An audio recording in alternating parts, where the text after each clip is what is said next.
Well, let's play a little in or out, guys. Y'all want to do it? We're going to do it? Yeah, let's do it. All right, let's start with some news. You know what? The Colts, that's a deal. All right, they're going to start with some good news here. According to reports, Carson Wentz and Quentin Nelson are trending towards playing week 1 following nearly identical foot surgery. So Joy, are you in or out on the Colts being legit contenders if Wentz is ready to start the season? Yeah, I'm in. This is a very winnable division. I think that Carson Wentz still has a lot in him. It got to be a really weird, toxic situation in Philadelphia. And I think if we look at the Philadelphia situation, which we'll talk about later, it still is. So this is a great situation for the Colts. The Colts with the most unathletic quarterback in the league last year. Phillip Rivers put up almost twice the amount of yards as Carson Wentz last year. So they're 9th overall in points, 11th overall in points allowed, 8th overall in yards allowed on defense. It's a great roster, and if he's available, I expect big things from the Colts this year. Yeah, I'm in too. I think that Carson Wentz getting back is the key to what's going on. Obviously, Quentin is a big deal to the team as well. To know that you're getting 2 of your top guys back. We still don't know what Carson is going to be to this Colts team, but we certainly know that if Phillip Rivers can lead this team to the type of season that they had last year in the twilight of his career, and with Carson Wentz having so much to prove, I think him getting back under center, the type of team that they have a great roster. Taylor in that backfield, they got one of the premier, if not premier, linebackers in the game, middle backers. It's a very balanced team, and you'd have to believe with Wright getting back and connecting with Wentz and helping him with some of the things he needs to work on, that he'll have a much more impactful season than years past. So I'm actually in on this one. What you got, Brew? Well, contend for what? Contend for the AFC South title? Yeah, I'm in on that with Tennessee, but I'm out on them being Super Bowl contenders. I still don't think they're ahead of Kansas City and Buffalo and Cleveland and Baltimore. So I'm out overall on this. Look, I like Carson Wentz in Indy.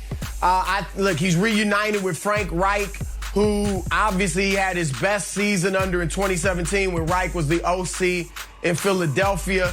They share a Christian faith, so there should be a bond there. So I think it's a great situation for Carson. But, guys, I got to be honest. I'm done giving Carson Wentz the benefit of the doubt because I just hope the dude can stay upright this whole year. I mean, he's had injuries dating back to college, injuries that they have said date back to high school. Like this foot injury, they thought it dated back to high school. So he just has had a problem. Next 16 games, then I feel better about their chances of contending in the playoffs. But I just got to see it before I believe it now with Carson Wentz going forward. Yeah, I think that's a great take on it, Brew. All right, let's shift to basketball. Y'all's boy, your boy, Chris Broussard. The Warriors are interested in trading for Ben Simmons. So the reports say there's some internal debate about, well, Simmons and Draymond, will they fit together? So, Joy, with this interesting topic, are you in or are you out with Ben Simmons working in Golden State? I'm in only because it's Golden State. Golden State has proven that they are a highly functional organization. They are a very intelligent organization. They make great moves. They're always in the position to even be in a conversation to do things like acquire Ben Simmons in a trade, which is remarkable when you have the superstars that they have on their team. But that's because they drafted them and they built this team, and they continue to do so. So if Ben Simmons does end up in Golden State, I have no doubt that they will figure out a way to make it work. I can't say that about every organization, and I'm not 100% sure it will, but if any team can, I do think it's Golden State. I understand the hesitation with Draymond there. You have 2 non-shooters, but you do have the greatest shooter, arguably the greatest shooter in NBA history, in Steph Curry. Klay Thompson will be back. And like I said, it's Golden State. They find ways to bring pieces in and complement what they build. So I do think they could make it work. Is it the perfect fit? Is Ben Simmons a perfect fit anywhere? I don't know. But he is a 2-time all-defensive first team, was the NBA steals leader in 2020, 3-time All-Star. He is an elite defensive player, and I do think that adds something, especially in the West right now.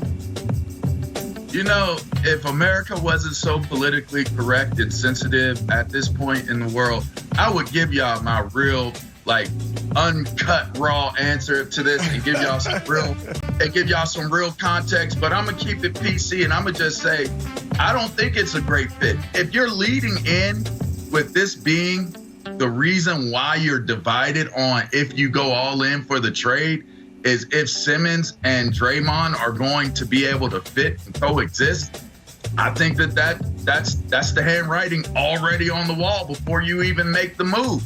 Listen, Ben Simmons bowed out in the playoffs this year. He bowed out. He deferred.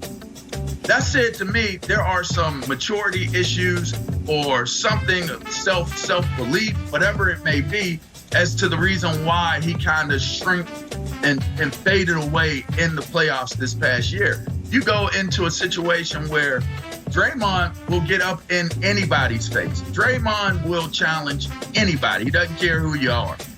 If Ben Simmons is bowing out in the situation he's currently in, how's he going to handle Draymond getting real with him on the court or in the locker room or on the practice court? I don't see it being a great fit if this is the headline leading into it.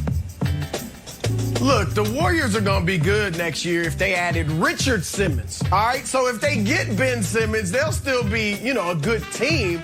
But overall, I'm out on this because I think Ben is a younger, better version of Draymond Green. And what I would do if I'm the Warriors, I'd want to put Draymond in the trade. So I'll send him Draymond, and I hate to give up the young kid, but James Wiseman for Ben Simmons. And now I have Ben Simmons play the role that Draymond has been playing, the playmaker, the great defender. He can be in the dunker spot on offense when he's not moving the ball. I got to have him shoot some threes. At least Draymond will take the three. But Ben's got to do that at least. But he's a great replacement for Draymond. But those two together, I don't like it. Because I can't, in today's NBA, I get it. Clay and Steph are the best shooters in the game. And if they were able to keep Andrew Wiggins, which probably wouldn't be the case, but if just for argument's sake, he's another scorer. But I can't have two non-offensive threats on the court together in today's NBA. It just won't.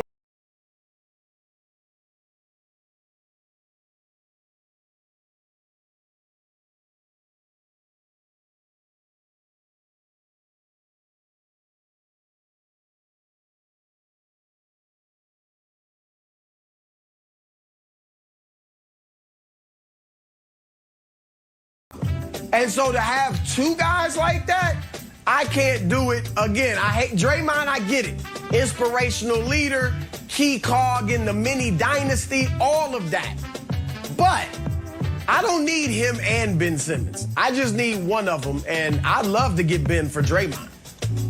Hey, Chris Broussard, you give the ball away in basketball, but in football, you hold on to it. Maybe he should go play for the Eagles. Let's get back to football. Open in the preseason.